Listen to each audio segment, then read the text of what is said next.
আসসালামু আলাইকুম সম্মানিত দর্শক, আজকে আমরা আবারও আপনাদের সামনে হাজির হয়েছি বাংলাদেশের সবচেয়ে আলোচিত ও প্রতীক্ষিত বিষয়টি নিয়ে, নবম জাতীয় বেতন স্কেল। এই তিনটি শব্দ এই মুহূর্তে দেশের প্রায় 15.5 লক্ষ সরকারি কর্মচারী এবং তাদের পরিবারের কোটি কোটি মানুষের হৃদয়ে একটাই অনুভূতি জাগাচ্ছে, আশা। দীর্ঘ 11 বছরের প্রতীক্ষার পর সেই আশা এখন পরিণত হতে চলেছে বাস্তবে। অন্তত সেটাই প্রতিটি সরকারি কর্মচারী প্রাণপণে বিশ্বাস করতে চাইছেন। আজকের এই বিশেষ পর্বে আমরা নতুন কিছু দিক থেকে বিষয়টি আলোচনা করব।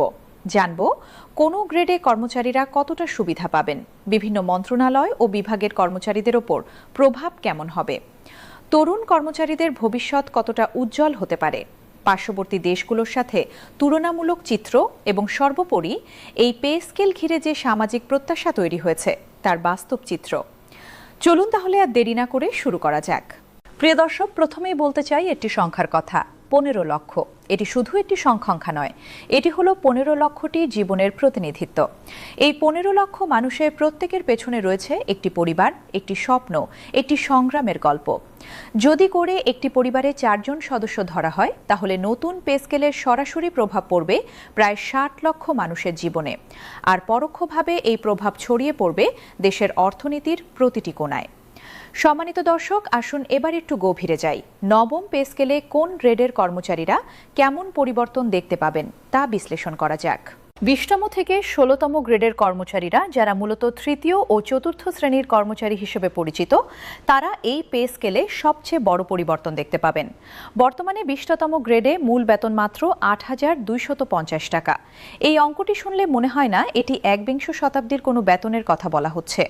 একজন পরিচ্ছন্নতা কর্মী, একজন নিরাপত্তারক্ষী, একজন অফিস সহায়ক, এরা প্রতিদিন কর্মস্থলে যান, রাষ্ট্রের সেবায় নিজেদের নিয়োজিত রাখেন, অথচ তাদের হাতে থাকে মাত্র 8,000 টাকা। এই টাকায় আজকের দিনে একটি পরিবার একটি মাসও চলে না।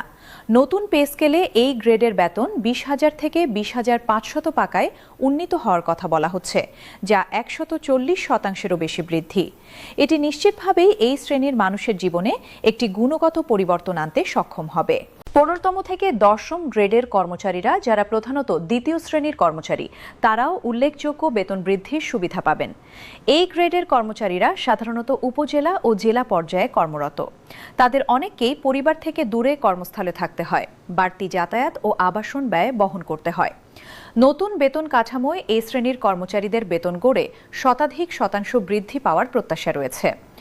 নবম থেকে প্রথম গ্রেডের কর্মচারীরা, যারা প্রথম শ্রেণীর কর্মকর্তা, তারাও উল্লেখযোগ্য বেতন বৃদ্ধি পাবেন।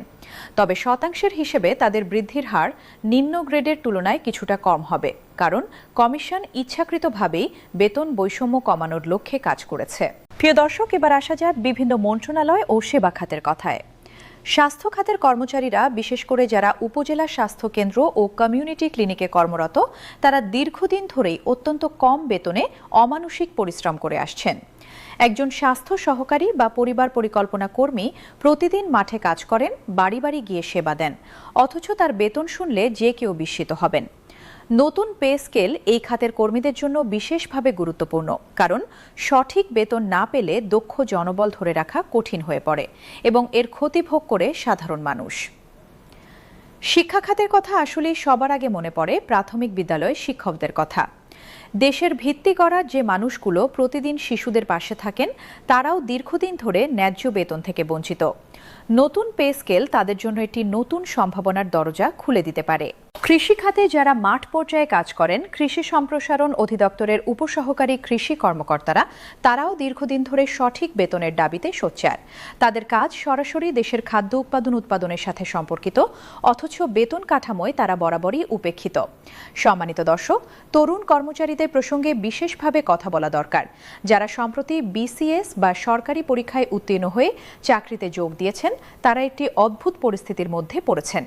পড়াশোনার পেছনে বছরের পর বছর ব্যয় করে পরিবারের স্বপ্ন বুকে নিয়ে সরকারি চাকরিতে এসেছেন, কিন্তু প্রথম মাসের বেতন পেয়ে অনেকেই হতাশ হয়েছেন। ঢাকা শহরে বাসস্থান ও জীবনযাপনের ব্যয় মেটাতে গিয়ে মাস শেষে কিছুই থাকে না। নতুন পে স্কেল এই তরুণ কর্মচারীদের জন্য কর্মজীবনের শুরুতেই একটি ভালো ভিত্তি গড়ে দিতে পারে। প্রিয় দর্শক, এবার একটু তুলনামূলক চিত্র দেখা যাক। আমাদের পার্শ্ববর্তী দেশ ভারতে কেন্দ্রীয় সরকারি কর্মচারীদের ন্যূনতম বেতন বর্তমানে প্রায় 18,000 ভারতীয় রুপি, যা বাংলাদেশি টাকায় প্রায় 24 থেকে 25,000 টাকার সমতুল্য। অথচ বাংলাদেশে এই মুহূর্তে সর্বনিম্ন বেতন মাত্র 8,250 টাকা। এই তুলনাটি স্পষ্টভাবেই বলে দেয় বাংলাদেশের সরকারি কর্মচারীরা কতটা বঞ্চনার মধ্যে দিন কাটাচ্ছেন। এমনকি মিয়ানমার ও নেপালের মতো অপেক্ষাকৃত কম উন্নত দেশেও সরকারি কর্মচারীদের বেতন কাঠামো সাম্প্রতিক বছরগুলোতে উল্লেখযোগ্যভাবে সংশোধন করা হয়েছে। বাংলাদেশে দীর্ঘ 11 বছর ধরে কোনো বেতন পুনর্মূল্যায়ন না হওয়াটা তাই অনেকটাই অস্বাভাবিক মনে হয়। সম্মানিত দর্শক, এখন একটি অত্যন্ত বাস্তব প্রশ্নের দিকে আসা যাক। নতুন পে স্কেলে টাকা বাড়লে সেই টাকা কিভাবে ব্যয় হবে এবং তার প্রভাব কোথায় পড়বে? অর্থনীতিবিদরা বলছেন, সরকারি কর্মচারীদের অতিরিক্ত আয়ের একটি বড় অংশ যাবে আবাসন খাতে। অনেকে ভালো বাসস্থানে উঠে যাবেন, বাড়ি ভাড়া দেবেন বেশি। এটি আবাসন বাজারে কিছুটা গতি আনতে পারে। আরেকটি বড় অংশ যাবে সন্তানদের শিক্ষা খাতে। অনেক কর্মচারী এতদিন সন্তানদের ভালো স্কুলে ভর্তি করাতে পারেননি, টিউশনের ব্যবস্থা করতে পারেননি। এখন সেই সুযোগ তৈরি হবে। চিকিৎসা খাতেও খরচ বাড়বে, কারণ এতদিন অনেকে চিকিৎসা নিতে গিয়েও থেমে গেছেন অর্থের অভাবে। প্রিয় দর্শক, একটি বিষয় নিয়ে বিশেষভাবে আলোচনা করা দরকার, যা প্রায় এড়িয়ে যাওয়া হয়। সেটি হলো মানসিক স্বাস্থ্যের প্রসঙ্গ। একজন মানুষ যখন মাস শেষে সংসার চালাতে পারেন না, যখন সন্তানের ফি দিতে পারেন না, যখন অসুস্থ স্বজনের ওষুধ কিনতে গিয়ে থমকে যেতে হয়, তখন যে মানসিক চাপ তৈরি হয় তা শুধু তার ব্যক্তিগত সমস্যা নয়। সেই চাপ তার কর্মক্ষমতাকেও প্রভাবিত করে, তার পরিবারের সম্পর্ককেও ক্ষতিগ্রস্ত করে। তাই নতুন পে স্কেল শুধু আর্থিক মুক্তি নয়, এটি লক্ষ লক্ষ মানুষের মানসিক স্বস্তিরও একটি উৎস হতে পারে।